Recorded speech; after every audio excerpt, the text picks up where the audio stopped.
Қармақшы ауданы, Дөңғар ауылы, 107-ші орта мектеп.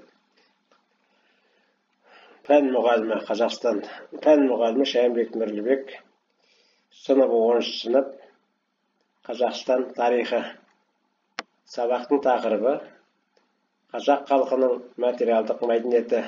Сабақтың мақсаты оқушыларға халқымыздың материалдық мәдениеттерінің түрлерімен таныстыру, жалпы материалдық мәдениет туралы мәлімет бере отырып, қазақ халқының мәдениетінің өшпес құндылықтары ерекше екеніне көз жеткізу, материалдық мәдениет туралы түсініктерін кеңейту, мәдениетті жан-жақты қырынан тани білуге көмектесу, қазақ халқының материалдық мәдениет мұражайына саяхат жасата отырып, өз білімдерін еске түсіру арқылы дамыту, өз көзқарастарын қалыптастыруға көмектесу, қазақ халқының бай мәдениетіне деген қызығушылықтарын одан әрі дамыту, эстетикалық тәрбие беру.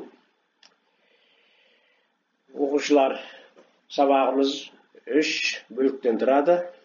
Бірінші, мұражайға қош келдіңіздер. Оның ішінде қазақ халқының бірінші баспанасы, екінші қазақ халқының ұлттық киімдері, үшінші ұлттық қолөнері. Жалпы мәдениет дегенде қазақ халқында мәдениеттің екіге бөлінетінін білеміз. Рухани мәдениет және материалдық мәдениет. Енді материалдық мәдениет деген кезде қазақ халқының баспанасы бірінші еске түседі. Бірінші киіз үйдің шығу тарихы. Алғашқы баспаналар өздерің білесіздер. Оқушылар 5-ші сынып тарихтарына өттіңдер. Жалпы алғашқы адамдар үңгірде тұрақтаған және тобыр болып өмір сүрген, одан кейін жетіле келе үйлерді қазіргі сәулет өнеріне дейін дамытқан. Енді киіз үйдің қаңқаларымен таныс боламыз. Киіз үй негізі 4 бөліктен тұрады. Жалпы киіз үй көшпелі халықтардың қысы жазы отыратын өте қолайлы және төзімді баспанасы болып есептелінеді. Ол тез құрылып, тез жиналады, қыста жылы, жазда салқын көлеміне қарай, сыртқы кейпіне қарай әртүрлі болып келеді. Киіз үйдің негізгі қаңқасын киіз үйдің сүйегі деп атаймыз. Мына суретте киіз үйдің қаңқасы 4 бөліктен тұрады. Бірінші кереге, қабырғасын торлап тұрған, екінші уықтар, ол шаңырақпен керегені байланыстырады. Үшінші шаңырақ, ол киіз үйдің төбесі, яғни айтқанда терезе есебінде түңлік деп аталады. Төртінші жарма, есік сықырлауықтар, бұл кіруге арналған құрал.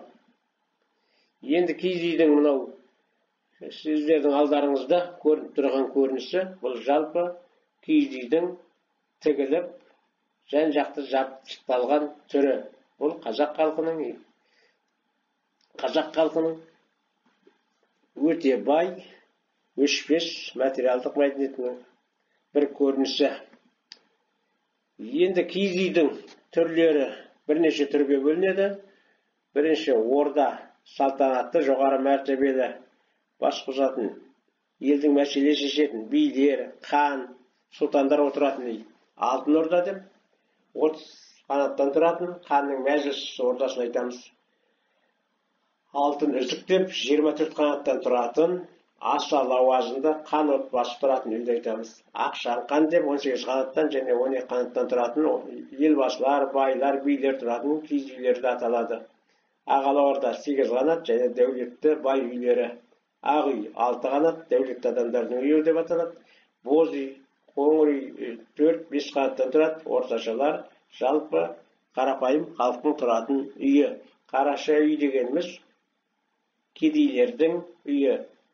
Отау, жас жұбайлар тұратын үй. Киіз үйіміз тек баспана ғана емес, және сәулет, құрылыс, қолөнер сияқты бірнеше өнердің басын құрайтын таңғажайып туынды. Басқа елдерде емес, бұл ағаш киіз шиден құрастырылады. Дала тұрғындарының тапқырлық шешімімен осы тұрғыдан қарап бағалаған әлем ғалымы, мәдениет пен өнердің білімпаз сарапшылары халықаралық этнографиялық көрмелерде қазақтың осы өнеріне үлкен баға беріп отырған. Екінші бөліміміз қазақ халқының ұлттық киімдері. Қазақ халқының ұлттық киімдері де, үлгісі де еш халықтан кем болған жоқ.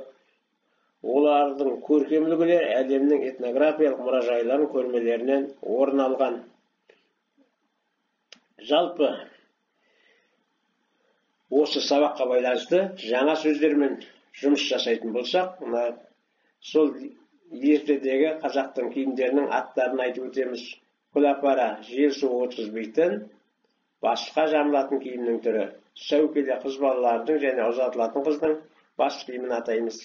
Қамқа-тон деп бай мырзалар киген әдемілеп тігілген тон, қамқа-тон. Саптама, іші киізбен қапталып тігілетін ер адамдардың аяқ киімі. Жақы, жылқы терісінен тігілген ерлер киімін атаймыз. Шекпен, түйе жүнінен тоқылған жаздық сыртқы киім. Шекпеннен суда желде өтпеген көшпенді қазақ халқы осы шекпенді өте жоғары бағалаған. Келесі бөліміміз ұлттық қолөнер. Жалпы қазақ халқы ұлттық қолөнерден кенде емес. Яғни айтқанда, ағаш ұсталары, төсек, орын және ағаш төсек сырмақ жасайтын шеберлер болған. Киіз үйдің негізгі құрметті орны төр деп есептелетін болған қазақ халқында. Оған жалпы құдайы қонақты және өте құрметті қонағын төріне шығарып сыйлайтын болған. Жүгаяқ дегеніміз қазақ халқының көрпе төсегін жинайтын құрал. Қымыз торсық дегеніміз жалпы көшпенді халық өзінің сусынын осындай жылқы, құлынның терісінен тігілген сабаларда жақсы сақтайтын болған. Оны ұсталған көбеде пісіп, келген қонақтарға ұсынатын болған. Жалпы қазақ халқында шеберлер ерте дәуірден көп болған. Олардың жасаған ыдыстары саба, саптаяқ, құмыра сияқты, ожау сияқты, әшекей бұйым сияқты нелерді қолдан жасап халыққа тапсырып отырған.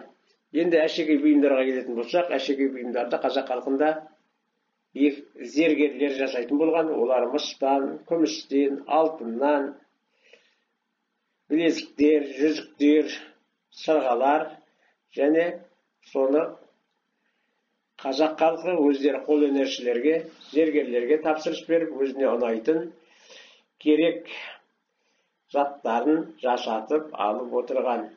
Ендігі жұмысымыз жалпы осы сабақты толық түсіну мақсатында бірінші киіз үйдің қандай түрлерін білесіңдер. Жалпы мынау бос ұяшықтарға киіз үйдің түрлерін түсіреміз. Екінші тапсырма орнын тап деп аталады. Бұл жерде қазақ халқының ұлттық киімдерін әр кестенің тұсына ер адамның киімін ер адамға, қыз баланың киімін қыз бөлімге және әйел адамның киімін әйел адамдардың кестесіне толтырамыз. Келесі кезекте қолөнер бұйымдарға нені жатқызуға болады? Оны жаңа айтып өткен сабақтағыдай қолөнерде нелер жатады? Осыны мына бос ұяшықтарға толтырамыз. Сонымен осы сабақта қазақ халқының материалдық мәдениеті туралы толық түсінік алды деп есептейміз. Жаңағы тапсырмаларды толтырамыз және үйге тапсырма мәдениетім мақтанышым тақырыбында эссе жазып келеміз. Тыңдағандарыңызға көп рахмет. Қош сау болыңыздар, оқушылар.